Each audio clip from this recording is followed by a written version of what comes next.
Hello, everybody. Uh, Today, we're going to continue our boot camp with two different lectures. It's going to be cut in two. Okay, so you can do one at one time, one at another, but we're going to be using both of the elements to be doing another reread of paper menagerie and adding more analysis, focusing just on these attributes. So let's get started with the first one. So characterization. I know this is something you have done in the past, character analysis, but let's kick it up a notch and dig deeper and go further with character analysis through the characterization that authors do with their characters. Okay, so human beings are complex, right? There's a lot about us that makes us very complicated and hard to understand. So there's so many kinds of people, right? And a lot of like who we really are can seem very ambiguous to others. It's a lot of interpretation. We can't read each other's minds, right? And a good writer is going to create at least their main characters to be matching that, for them to be believable, for us to emotionally connect, and to be able to even impart deep meaning to the readers, to the audience, through the characterization that they do. Now, remember, from the last lecture, we are not summarizing about what the character does or who they are. You're going to be interpreting and judging, okay? You need to show your insight. You got to take your brain with all the clues that the author gives you and make your own critical analysis, your own judgment, and your own interpretation, okay? So you want to not just describe convincingly who a character is, but more importantly, what's really important is how they illustrate a truth about our human nature or the human experience in general through that character analysis and description. Okay. So make sure that you're taking notes here, guys. All right. So just like before, when we're talking about the ARNs, the hows are one of the hardest things to do, and I'm giving you notes on the hows, on those literary devices and authorial choices. So make sure you're taking notes. So anyway, again, we're going to talk about commercial versus literary fiction a little bit. Characters are usually the commercial fiction characters tend to be pretty, flat and two-dimensional and stereotypical. Like they're kind of like just archetypes or types that we all recognize without the author having to do much. Okay, they're really easy identifiable, clearly labeled. White cap, black cap. Good guy, bad guy, and not a lot of nuance. Not always, but it tends to be more on that kind of easy to label, overly good, overly bad, not really like human beings, right? The main characters, the protagonists, tend to be attractive, sympathetic, or at least and decent, with larger than life qualities. They're kind of like unachievable goals for us. These kinds of things we all wish we could be, but aren't really realistic. Their vices can't be too objective, or we don't, with commercial fiction, I think the authors worry that you won't stick with the main characters, right? Now they could be rebellious. Of course, we all love rebels, and because we all want to live vicariously through them, even if we're too scared to be rebellious ourselves. But and the aim really for authors doing purely commercial fiction is just to carry the plot forward.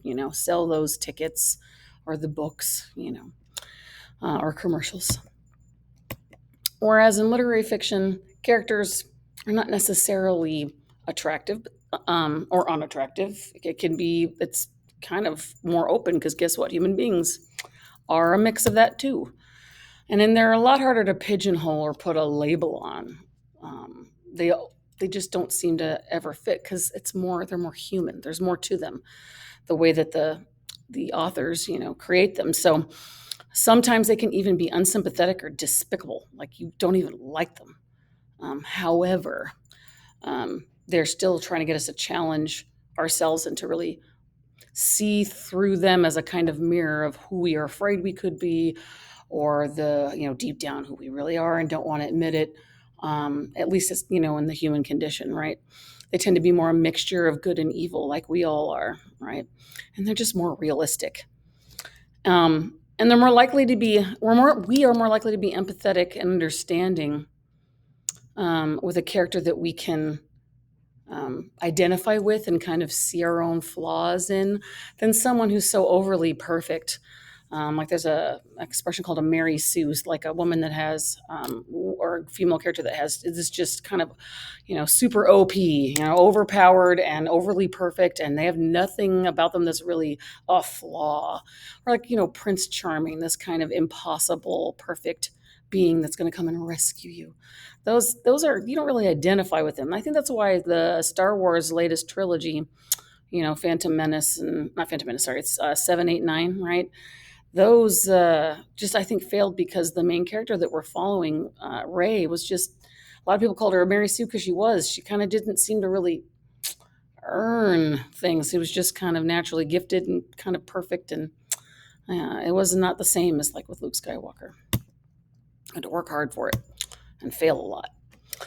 So again, with literary fiction, we get to see their inner life more usually, and we can learn from them because of that. And we can know people better and understand each other better through them because we do get to see that inner life and see their kind of foibles and their misgivings and their mistakes.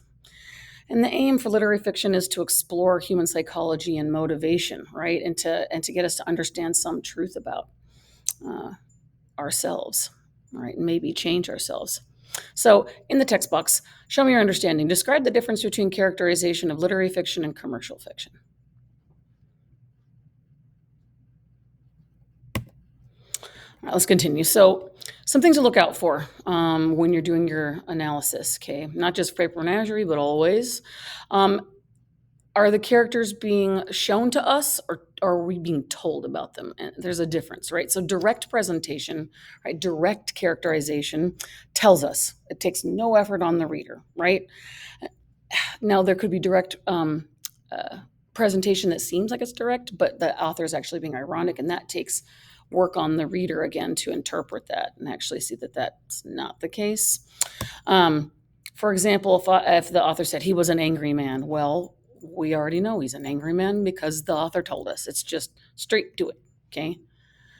However, with indirect presentation or indirect characterization, it shows us. They give us all these little clues in different ways that we have to take in and interpret and then put them together and try to solve the puzzle of who is this person and what is the author trying to get me to understand. And this is something you want to write down for sure. STEAL, STEAL, is a way to remember the kinds of things that authors do to give us those clues that are part of that indirect characterization or presentation. So what a character says tells us a lot about them, and shows us a lot about them. The thoughts, if we get into their head, right? Either from first person or third person omniscient, right? Their thoughts tell us a lot about them. How they affect other people or other characters, I should say, that tells us a lot about them. What they do, right? Actions speak louder than words, they say. And how they look. And that doesn't just mean are they cute or not. It's like, how they present themselves, like their gait, their mannerisms, their expressions that are detailed for us, how they dress, all that kind of stuff. So anything about things you can, like, if you could imagine with your inner eye of visuals through the descriptions, all right, that would count as looks. And so those are the kind of things you want to be looking out for. So example, not that this is the most exciting example, but it says, feeling defeated, Alice nodded weakly as she walked away with tears in her eyes. Now, the author does tell us she's feeling defeated, but you could kind of also think that as about we're getting able to, the narrators telling us like their thoughts about how they're feeling. But we can say so much more about her because about the nodding weakly, that's part of that looks. And then as she walked away, as an action with tears in her eyes, right? Again, that's looks or, and actions. So we're able to kind of see this kind of fragile, hurt person. We need more context to really make an accurate analysis of that, but see how we're being shown more than being told. That's kind of what you're going to see more. Direct characterization is pretty limited. There's an advantage to it. If an author wants to be clear and economical, like get to the point, right? It is helpful. You got to do that. Everything can't be long-winded and fully explained, otherwise it'll be like, not knocking Lord of the Rings. I love it, but sometimes the description is going way too long. You just got to cut stuff. But it has a less emotional impact, right? So a good writer is going to use it sparingly because most authors follow the axiom show, don't tell, because it's more realistic. That's how life is. We don't get a book given to us, at birth saying, this is the kind of person you are, and this is exactly what you're going to do in your life, and you're just told what to think. Nope, that's life. We get to know people through all those steel things, and we have to kind of make our own interpretation of how we see that person, right? So that dramatization, of all of that showing helps us kind of get connected and understand these characters and then maybe understand ourselves. Because we have to be able to see those emotions to believe them, just like a stage play, right? We have to go through those things with them. So again, show me your understanding in the text box. Distinguish between direct and indirect presentation of characters in fiction. How are they presented differently? And what kinds of things do you need to look out for? All right, let's continue. So, more things to look out for when you're kind of not just analyzing the character, but like the story itself through the characterization. You want to look out for consistency in the characterization. That doesn't mean a character can't change, but it needs to make sense, right? So there needs to be something that change needs to be earned, right? And they need to have motivations that make sense, right? If we don't understand a character's motivation, or the motivation seems to be just like wackadoo, right? That makes it hard for us to connect with them, and it harms the characterization, right? For someone to be understandable and believable, even villains that are, maybe awful beings, if we know why they do what they do, we might even have some pity for them, right? And that's why we like complex bad guys, not just stock characters of mustache twirling, villains that aren't really human. And the plausibility is something to look out for. Authors need to convince us. There's this expression called a suspension of disbelief, right? Where it's kind of like we're under a magic spell. Because think about it. When you're reading or watching a movie and you start crying for characters that aren't real, for you to be that invested, it's because the author's done a good job, or the movie makers or whatever's done a good job to make you kind of forget that you're watching a movie, and you get involved. That plausibility, that believability. And if that gets broken, I'm sure we've all had that moment of like, what? That pulls you out, and all of a sudden oh, yeah. And the movie kind of breaks. It's kind of like when you're dreaming and you realize you're dreaming and you're asleep. I don't know about you, but I wake up. It's like the spell is over, right? And so here's some other things to think about too, though. The kinds of hows, again, like you could be looking for flat characters. These are characters that are, we might as well call that two-dimensional, right? They only know one or two really things about them. You can sum up who they are in a sentence or two. And they tend to be more stereotype or stock characters, like, the chubby, funny sidekick in so many children's stories, right? Or, the bully. Like, just think it like The Simpsons, where a lot of the characters are just kind of stereotypes, right? We don't really need to know much about them, like Nelson. So those are kind of those archetypal, not even a meaningful way, but like these kind of cliched types that we tend to. And then this, of course, changes from culture to culture. So as reading world literature, that we might miss some of those stock characters and stereotypes just because our culture is different. But in general, and now like a wicked stepmother is an example of one. We don't need to know much about them other than they're evil and they don't like their stepchild, right? And these are for minor characters. So it's okay to have flat characters. That doesn't mean it's not a well-developed story, or that it's just, cheap commercial fiction. You need to have them. Because, think about in real life. Do you know the depths and complexities of every human being you walk by? No, you don't. So, and, again, about being economical.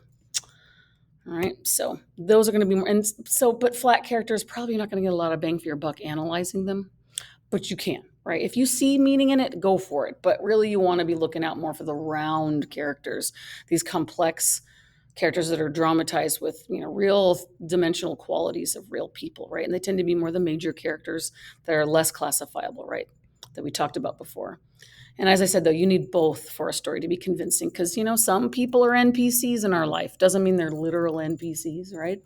But they just are. And if we're the first player in our video game of life, right? Some of those characters just aren't going to be flushed out, and you need to have them. Okay. So static characters are another thing to look out for your house to analyze, and that means you don't really change. There's not much change at all. So a character that doesn't change, again, those are going to be probably more of those stock characters, those flat characters, whereas the developing or dynamic characters are the ones that go through a distinct, change of either character, personality, or outlook. They have this, kind of epiphany, right? And it could be a large epiphany or a small one, or it could be a large change or a small one. It could be a positive change or a negative one. But that's where you're going to get the bang for your buck on the meaning that the author's trying to get through to you. Whenever you see a shift in a story, it's almost like a neon sign is pointing right at that part going, analyze me. Something's going on. I'm trying to tell you something right here. Okay. Something's going on with the theme of the story right there. Okay. And so, that epiphany, right, that I was talking about. There's actually, I typed that wrong. Peripeteia is the reversal of fortune, which that is the turning point. So I guess it's not a typo, but there's the epiphany is that realization, like, oh my gosh, what have I done? That's that moment of spiritual insight into life, or the moment of insight into the character's own circumstances. Like if you guys did Oedipus Rex last year, when King Oedipus realized that he was a fool and metaphorically blind to the truth, when he has that epiphany, right, he becomes wise. But it took a while, right? He was in a lot of denial, but that shift completely changed him. And that's kind of why we even feel sorry for him and have pity for him, because, we all have had moments where we're stubborn and, make mistakes, and that turn. And, we're all, hopefully that's how we grow as human beings, are having those turns. So there's nothing wrong with that. And that's called the peripeteia, right? That's the turning point in a story. Mr. Aristotle, the philosopher, coined that term. But the epiphany it has to do with something called anagnoresis, which is a fancy Greek word for like that aha. Okay. Epiphany is also a Greek word. But anywho, so that if you can find an epiphany or an awakening, and there could be multiple, right? But whenever there's this kind of aha for the character, or there's this, and then a turn follows in their understanding of themselves and the world, the theme is in there, man. So don't look out for that. Now, for convincing change, we were talking about that. There's 3 things that have to happen. Okay, for a character, remember we talked about it needs to be consistent, and there has to be, the motivation. But there also has to be sufficient time for it to make sense. So if someone just changes immediately, and you don't see any like reason why, there's no motivation for it, or it just doesn't even make sense with that character, and you're like, what? Gosh, if some character just out of nowhere that was good forever and then said, "Hail Hydra," you Marvel fans, right? You're like, that came out of nowhere, right? So you might be super suspicious and not really sure that they really, are or were always evil. It's, they need time, and we need to see that change. So show me your understanding again in the text box there. What are the differences between static and dynamic characters, right? And if you can, try to use something from a movie or a book where you can name a static character and or a dynamic character to help explain the difference. Okay, almost done with this part. So the main takeaway, you guys, when analyzing stories for characterization, you need to ask yourself these questions. In view of all that matters, and in view of all the matters aforementioned, right, in this slideshow, what does the author apparently, because we can never really know, even if we ask him, it doesn't really matter anyway. What does the author apparently wish us to think and feel about what happens to this character? And what are we learning about life or about ourselves through the character? Okay, so it's always about meaning. All right. So that's it for the first half. All right. If you have any questions, you can always ask me in class when I see you again, or shoot me an email. So that's the end of part one. Thanks for paying attention and taking your notes.